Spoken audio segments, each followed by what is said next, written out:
The classroom exploded with laughter as the old professor slammed a piece of chalk onto the desk and pointed toward the blackboard. A complicated equation stretched across the board like a foreign language, covering almost every inch of the dark surface. In front of it stood a quiet young man wearing faded jeans and an old gray hoodie. His backpack, patched together with pieces of cloth, rested beside his feet. Every eye in the lecture hall was fixed on him, waiting for him to fail. Before we begin, if you believe that kindness and second chances can change lives, please like this video, comment where you're watching from, share this story with someone who needs hope, and subscribe to Beyond the Verdict for more inspiring stories. The young man was named Malik Carter. He had arrived at the university only 3 weeks earlier on a scholarship. Most students knew nothing about him except that he came from a poor neighborhood on the edge of the city and worked nights delivering groceries to pay for food and books. He rarely spoke in class and always sat in the back row. Professor Edmund Voss, however, had already made up his mind about him. Voss was famous throughout the university. He had taught advanced mathematics for nearly 30 years and had little patience for students he believed were unprepared. To him, Malik looked like someone who did not belong in a room filled with future engineers and scientists.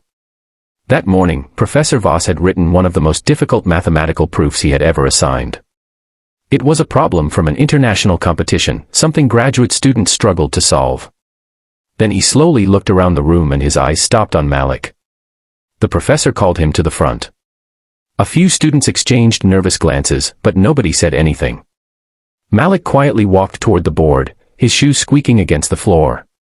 The room became silent. The professor folded his arms and waited, almost expecting humiliation. What nobody knew was that mathematics had been Malik's entire world since childhood. When he was 9 years old, his mother had worked as a cleaner in a public library. Every evening she allowed him to sit in a corner while she finished her job. Instead of reading children's books, Malik spent hours studying old mathematics textbooks that had been discarded from the university. Numbers became his escape from poverty, from hunger, and from the pain of losing his father in a factory accident. By the age of 14, he was solving problems that college students could not understand. Yet he never had money for competitions or private schools. His talent remained hidden inside a tiny apartment where he and his mother struggled to survive. Now, standing before the giant blackboard, Malik stared at the impossible equation. The professor smirked. Students waited for him to freeze. Instead, Malik slowly picked up the chalk. At first, he simply stared at the symbols, almost as if he were listening to music only he could hear. Then his hand began moving. One line. Then another. A substitution appeared. Then a transformation. The room grew quiet. A minute passed. Then another. The laughter disappeared.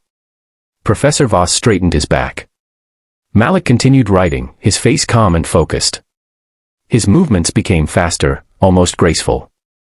Equations unfolded across the board like pieces of a puzzle falling into place. Students who had been smiling now leaned forward in their seats. 10 minutes later, Malik stepped aside. The entire proof filled the board from top to bottom. Silence. Absolute silence. Professor Voss walked toward the board. At first, his expression showed confidence. Then confusion. Then disbelief. He checked the equations again. And again. Every line was correct. Every calculation was perfect. The unsolvable problem had been solved. A girl in the front row slowly started clapping. Then another student joined. Within seconds, the entire lecture hall erupted in applause. Malik stood there awkwardly, almost embarrassed by the attention. Professor Voss looked at him as if he were seeing him for the first time. For the first time in many years, the old professor had no words. After class, he sat alone in his office staring at the proof.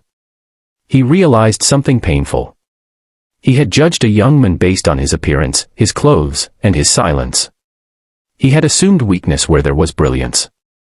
Later that afternoon, he found Malik sitting outside beneath a large oak tree. The professor sat beside him. For nearly an hour, they talked. He learned about the library, the night job, and the mother who had sacrificed everything so her son could study.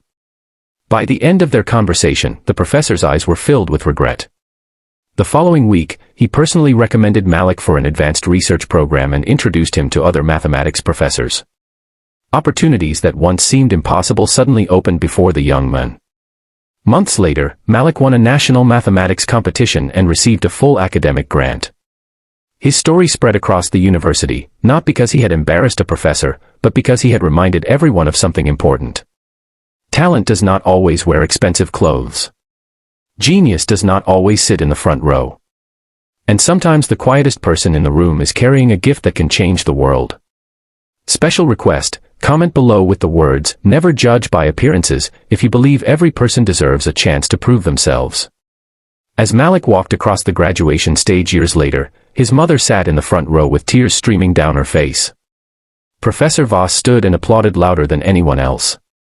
The old professor had learned a lesson that day in the classroom, one he would never forget. If this story touched your heart, please like, comment, share this video, and subscribe to Beyond the Verdict. Your support helps us continue sharing stories of hope, kindness, and second chances. Because sometimes, the greatest mistake we can make is underestimating someone whose light has not yet been seen.